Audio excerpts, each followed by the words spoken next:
Happy Tuesday, good people. I hope that everybody is having a fantabulous week so far. I know it's only Tuesday, but you know, Monday can make or break your day. So, as you all are checking in, tax pro friends, if you're an agent yet, make sure that you not only like this, but save it as well and share it with your other tax pro friends as well. Now, it is October 3rd. So we have the extension deadline coming up in a little under 2 weeks. So for my tax pro folks, check in down in the comments. Let me know, how are you feeling? October 16th is going to be here before we know it. Yes, I said the 16th because the extension deadline is going to be on, or the 15th falls on a Sunday this year. So the deadline is actually the 16th, that following Monday. Hello, Miss Dorothy. I am good today. How are you doing? How are you feeling with this deadline popping in, coming in? All right, so I see you guys on Facebook. Let me make sure everything is good on LinkedIn. My mic is on.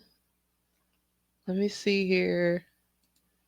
Because, I never have Facebook and LinkedIn working together anymore. Either you guys are really with me on Facebook or you're really with me over here on LinkedIn. So let me make sure I can see my LinkedIn people over here. All right. All right. And now I look frozen. Uh-oh. All right. So I do have some people over here on LinkedIn. Let me make sure that I mute myself.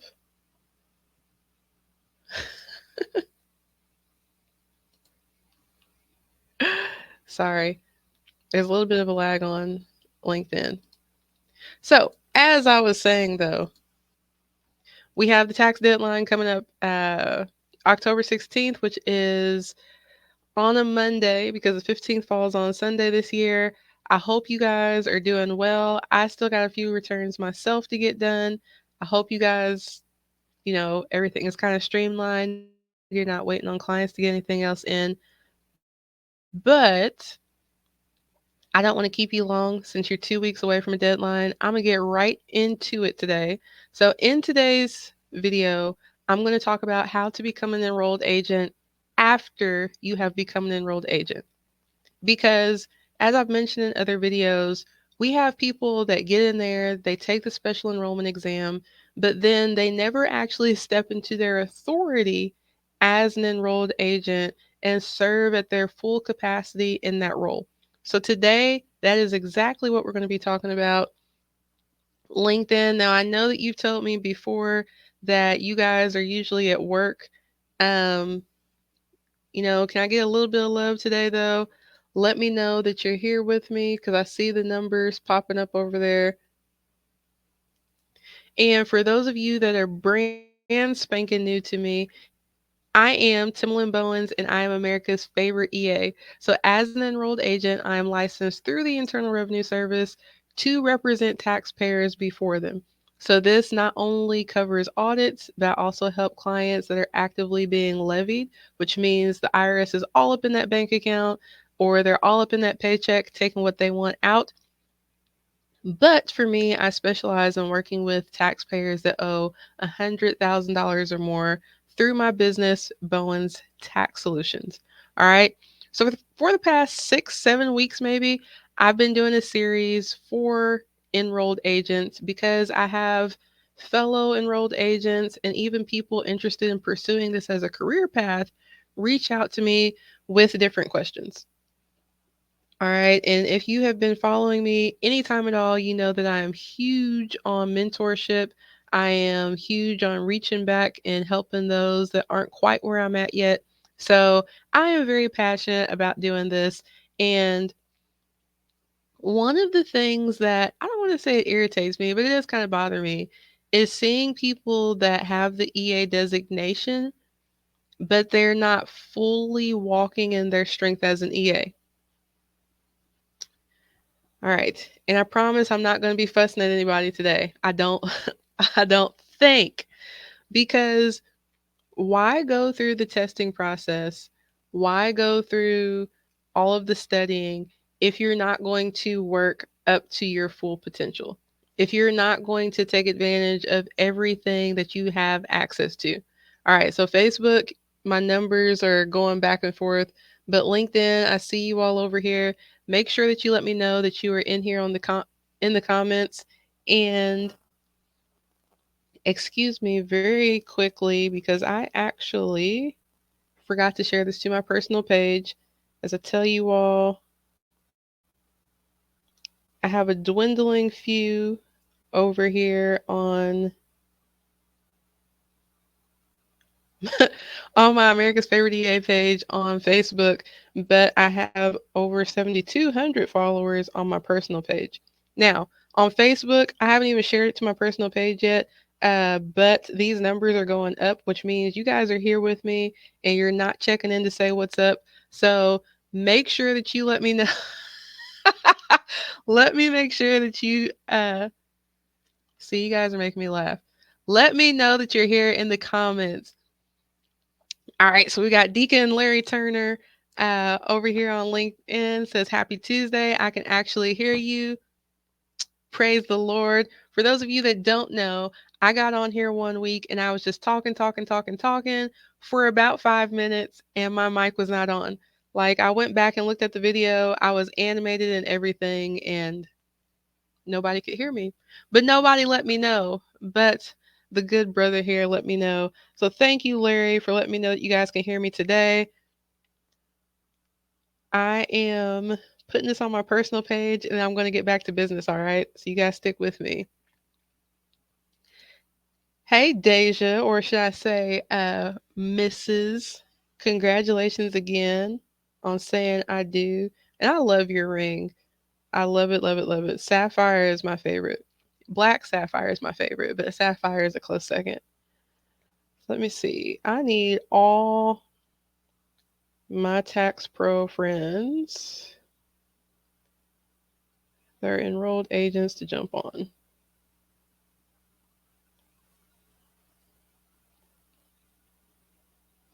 All right, so I am done with that.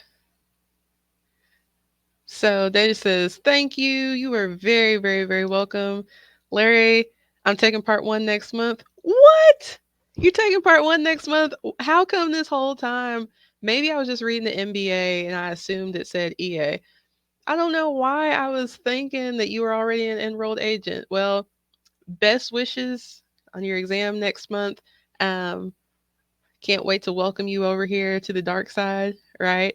But I know that you guys are doing taxes. I think Deja and Larry, how are you guys feeling with this deadline coming up? I am feeling pretty good, not as far along as I would like to be, but it is what it is. Let me pull my notes up because you guys know I get excited talking about taxes and being an EA. So I want to make sure that I am staying on task today. One of the first things that I want to deal with, though, is the first part of today's title. Because, like I said, I'm talking to the folks that you've been an EA for 3, 4 years. Maybe you've been an EA 10 plus years and you've never done a representation case. What's going on?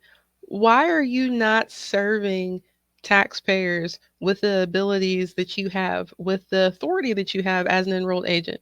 But if you're a tax professional and you haven't actually taken the exam yet, I know that I talk about it nonchalantly, and sometimes I skip over the fact that tax professionals don't actually know how to become an enrolled agent as well as all that an enrolled agent can do.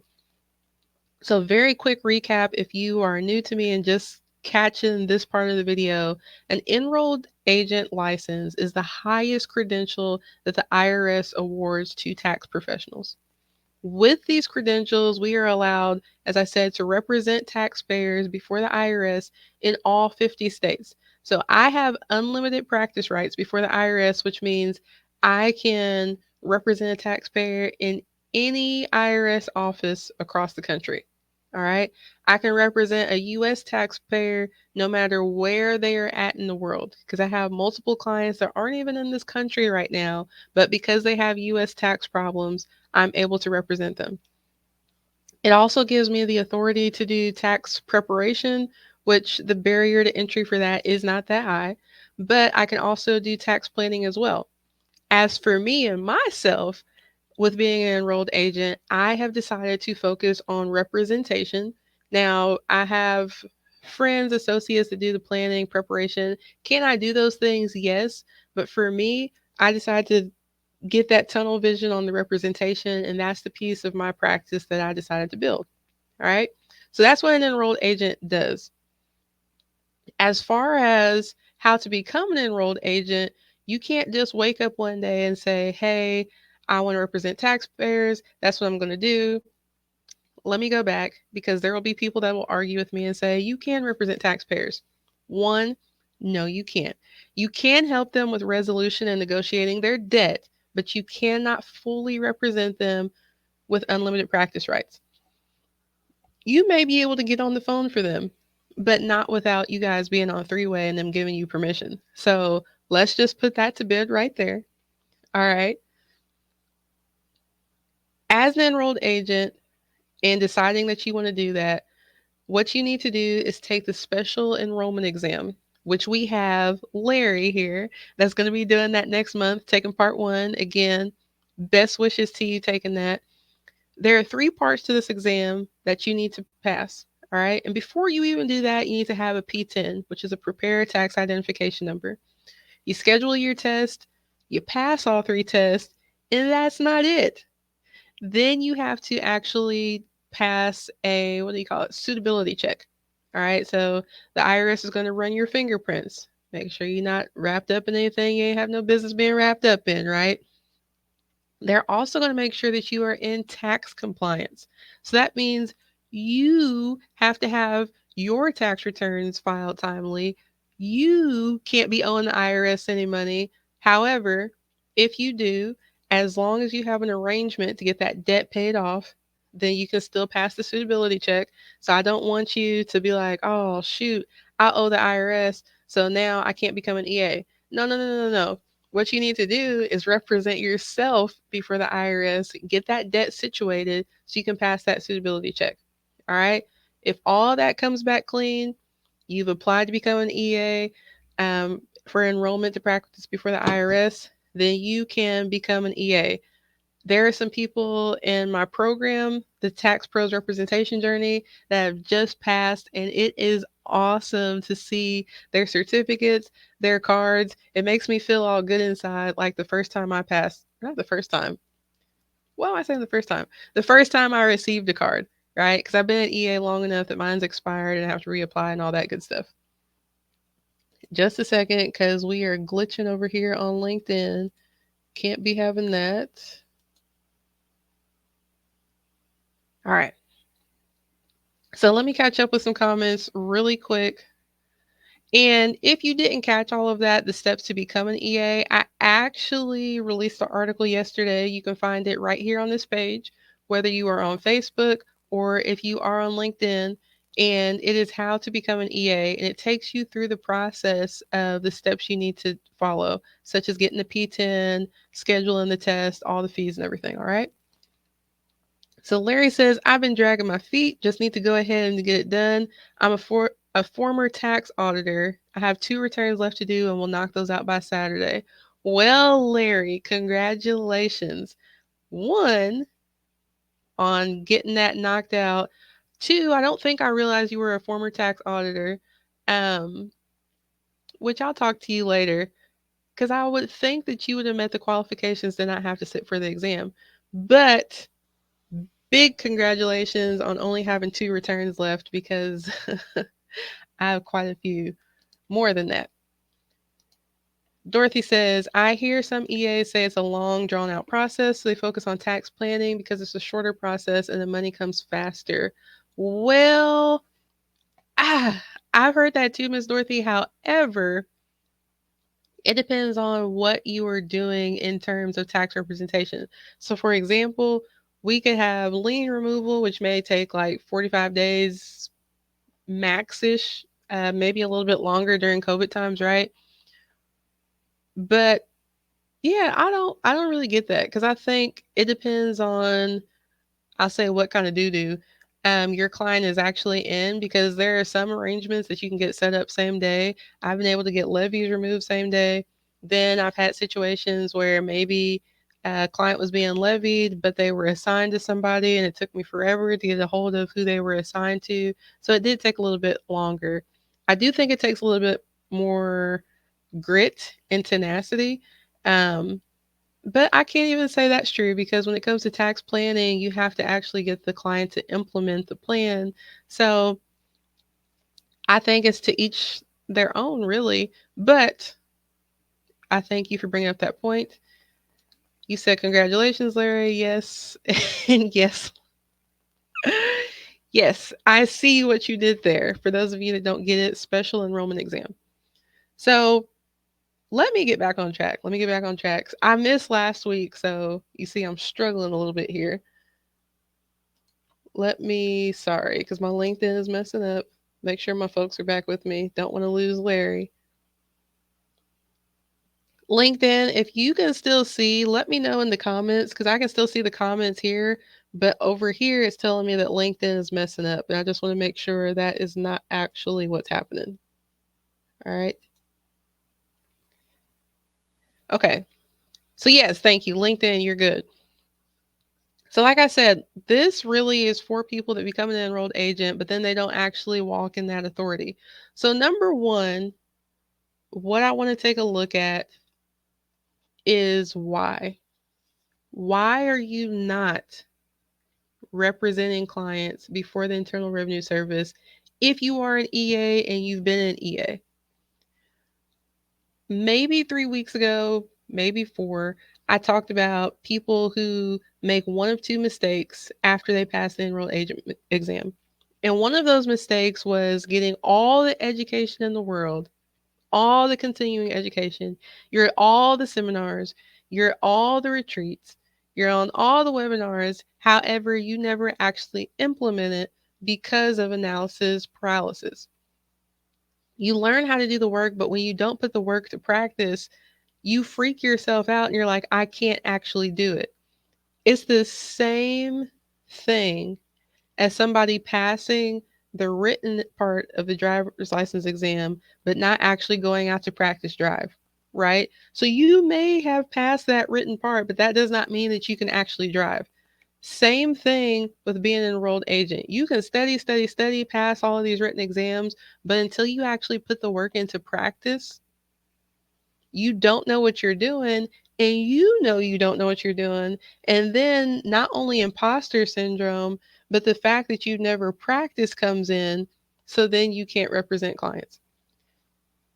The number one antidote to help you get rid of that is go out there and do the work.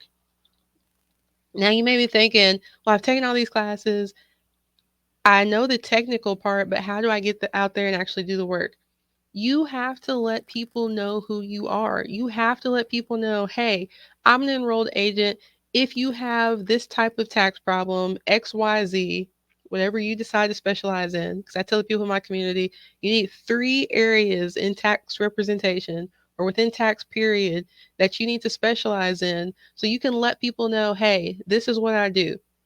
I can't service every single person that has a tax problem, right? I even very shortly, and when I say shortly, soon, within the next 2 years, I most likely will not be doing any tax preparation. Does that mean I can't? Absolutely not. But for me, my tunnel vision, I need to focus on the representation so that my customer service, my knowledge, my know how, and all that for processes doesn't go down the drain for tax preparation. I can stay focused on the representation piece, right? You have to go out there and do the work. When you let people know what you do, who you are, they will come. Kind of like the baseball field, right? Build it and they will come. The thing is, you can't be afraid to let people know, hey, I'm an enrolled agent. The National Association of Enrolled Agents views me as one of America's tax experts. Now, you have to hold true to that. You have to do your part. But if you are nervous, right? Which you will be on your first case. 100% absolutely. To go out there and say, hey, this is the type of work I do, that means you don't have one of two other things. The first thing you don't have, if you were scared to go out there and do this, you don't have a community of the right people around you. And I talked about this on my private podcast yesterday to a certain extent. But when you have a community of people around you that know your goals, that know, like, hey, you want to be at point B by this part of the year, they will push you towards that. In your community, you need people that are smarter than you. You need people close to the same level as you and people that have the same vision as you. And this is why that community will push you to go out there and get that client. And when you hit a hiccup and you don't know what you're doing, that community will also support you. They will give you the wisdom that they have to help you with that first client. So the only reason that you would not go out and tell people who you are and what work you do is because you feel like you don't have the support. If you don't have that support, go find your community. I always say on social media, be yourself because your vibe attracts your tribe, right? When I get on these lives, my lives aren't like anybody else's lives that I see. All right. Everybody's not as soft spoken as me. Everybody's not going to be in the comments talking to everybody. Everybody's not going to take the time to be on their phone. People just aren't going to do that. However, what I found out is I can't get on here and be like person A. I can't get on here and be like person B because when I do that, it attracts the people that person A attract and the people that person B attract. And quite frankly, I don't want to have to put on a persona that's not actually myself to keep those people. So I have to be Timalyn. I have to be America's favorite EA to attract people that I actually want to work with, to attract people that are going to support me, be in alignment with where I'm going, and they're going to push me forward. Does that make sense? So you're not getting out there doing the work because you don't have the support, you don't have the community, and last but not least, and this kind of is going to tie back into having that community, to be able to step into who you are as an enrolled agent, you have to know who you are. So, what do I mean by that? No, I don't mean like, hey, my name is Timalyn Bowens. I know that now I can go be an enrolled agent. You have to dig deeper into who you are. So, for example, within my community, the first week we talked about your legacy as a tax professional. And then we talked about establishing your legacy as a tax professional. Because you see, if my people in that community don't know who they want to serve, who they are as a tax professional, what their standards are, they are going to lose sight of everything the first time somebody comes in and says, you're a horrible enrolled agent. You suck as a tax professional. It's going to knock them off of their game.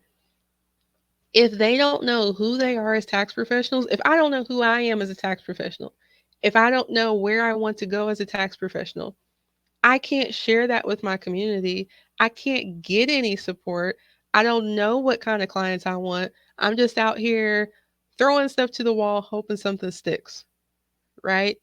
So, in order for all of this to work, and for you to actually enjoy what you're doing, you have to know who you are as a tax professional. I'm not going to go all deep into the mindset, spirituality, all that. You have to know who you are and what you want. Now, if you're starting out, you may say, hey, I really don't know who I want to work with yet. That's fine. But in order for you to find out who you want to work out with, blah, blah, blah, blah, blah. Let me go back. In order for you to find out who you actually want to work with as clients, to figure out who you want to work with in terms of having them in your community, you have to put yourself out there and actually start doing the work.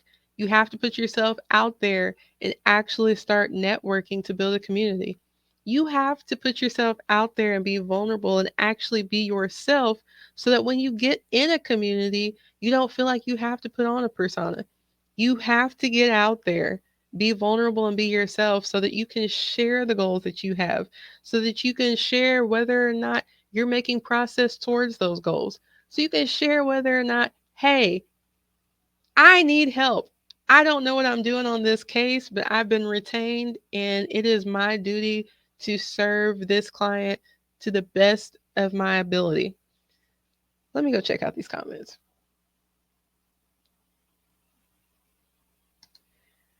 All right, so Miss Dorothy says, that's where I am. I just hit my first year as an EA, so I haven't had my first client yet. Miss Dorothy. All right, so first, congratulations on your first year being an enrolled agent, right? However, it didn't necessarily have to take you your first year to get a client.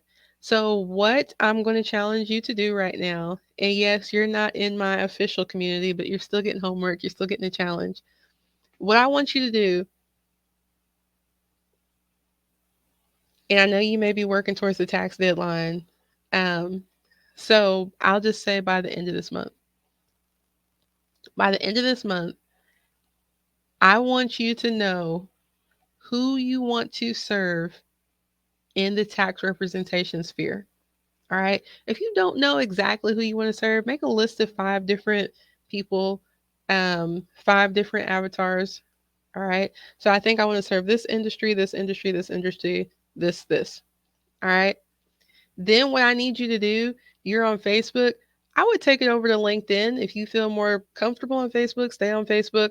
But I'm going to challenge you to actually reach out to people in those industries, reach out to people that are connected to those industries, and let these people know who you are and what you do.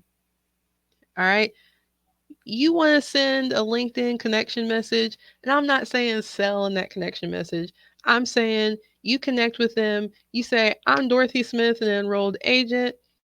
I represent taxpayers that have problems, however you want to word that, and just let them know if you ever need any assistance in the tax world, let me know. Put it out there in your content. I'm about to go look at your page when I get off here. Put it out there in your content. Who you are, what you do. All right. Sometimes, and this is crazy, I've been an enrolled agent. I'm not going to count all the years right now. I have to go back sometimes and ask my family members, even my mother last year. It's like, you fully understand what I do.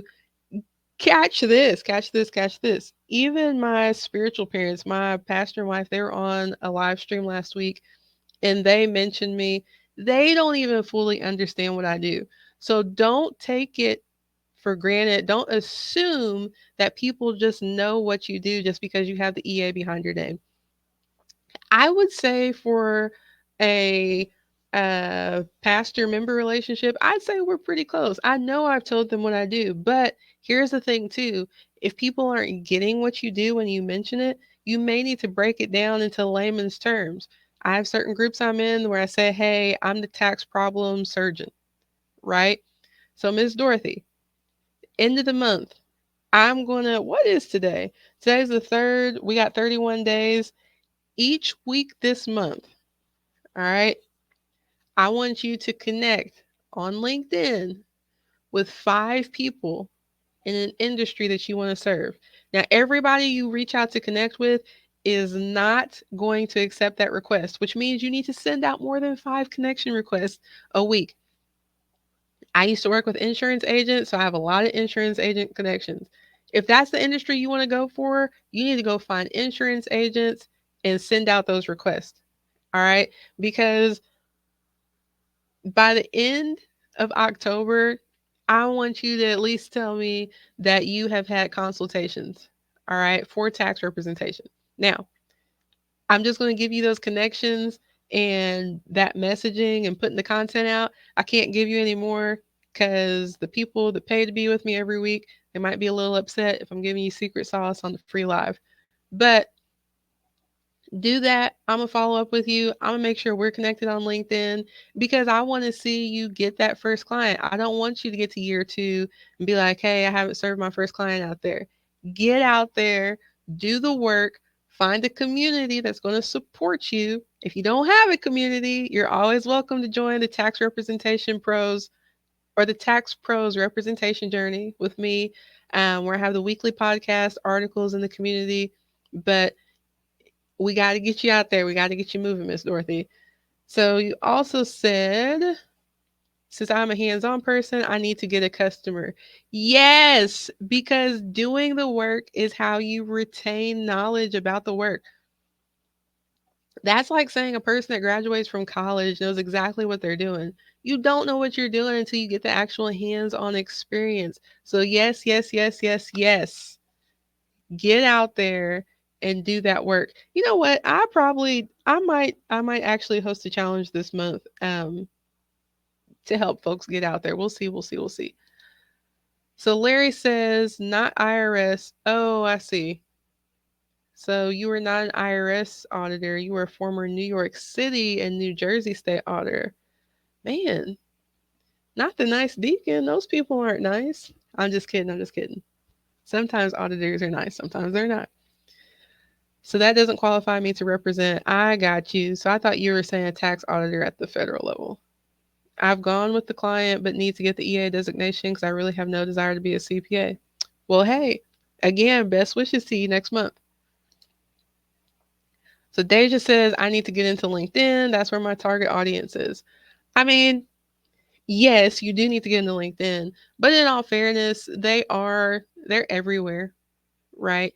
The way that we interact with them is just different on different platforms. So, for example, for me, I like LinkedIn because I am naturally a writer. Now, if we're text associates, like you have my phone number, you know, my text communication may not always be the best. I may answer days later, the grammar might not all be there. However, I like to write, and LinkedIn's algorithm picks that up more. Now, if you're more of a video person, you know, YouTube, Facebook may be more the place for you, but they actually are everywhere. So I've received inquiries about my services. I can't say clients.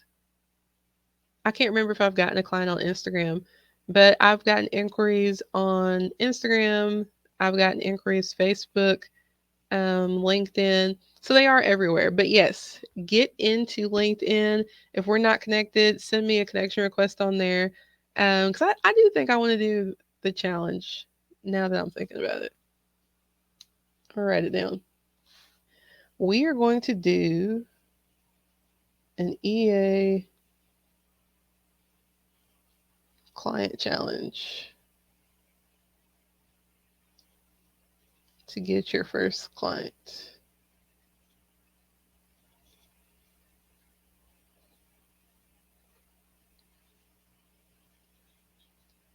All right.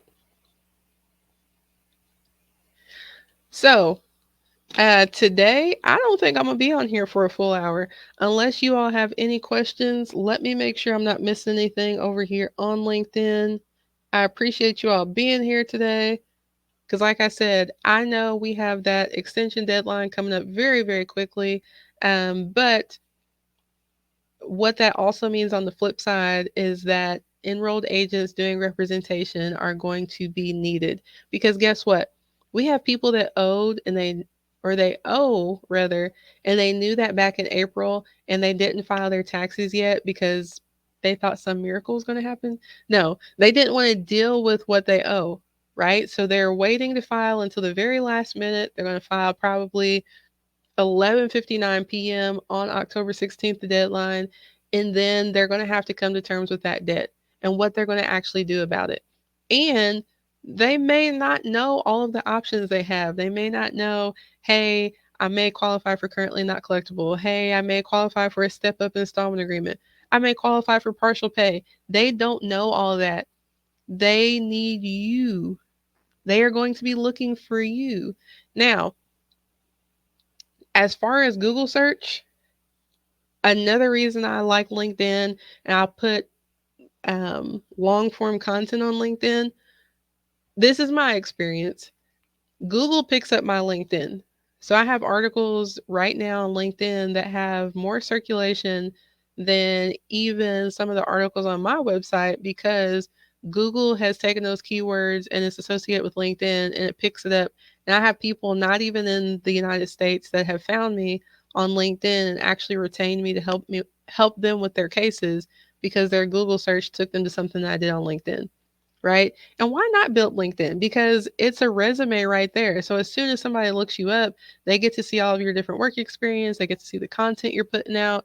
So definitely I would take advantage if you're going into representation of LinkedIn. You want to be on Facebook? Be on Facebook. I'm on Facebook, but my money's coming really from LinkedIn. That's how I've gotten a lot of my writing gigs and everything. So Deja says, I'm planning to take part 3 in December. Any tips on studying? I'm using Passkey and love the material, but I'm anxious. Um, Girl, it's been a minute since I had to take the exam, but I was actually talking with somebody in my community last week about studying for the exam. And for me, what I do, like even when I'm doing research for writing articles, I have to have real life examples and case studies. So depending on how comfortable you feel with the content, I would look at, you could look at tax court cases, you could, most of it's tax court cases, but I would Google different cases that match whatever you're studying. And then get this, you know how you know that you get something if you can explain it to somebody else? Sometimes when I'm writing an article on a very difficult topic, I will pull my 9-year-old to the side with a snack because, of course, we have to have a snack or shop, and snack is cheaper. But I'll talk to her about the different concepts.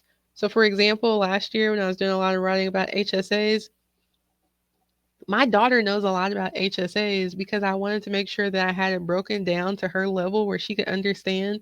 But then I realized that meant I really understood it too. So, if you have children, we can't always give them our full attention as entrepreneurs and EAs, right? Talk to them about what you're working on. See if you can explain it in a way that they understand, because that means no matter how they try to flip it and trick you on the test, you actually understand the concept.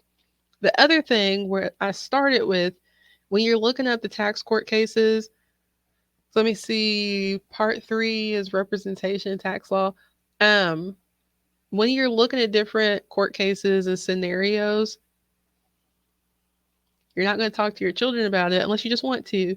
But you can also take that timely, relevant information and create content around it too. Because guess what? If it's something juicy, people are going to reach out to you and ask questions about it, which one is going to make you dig deeper into doing research.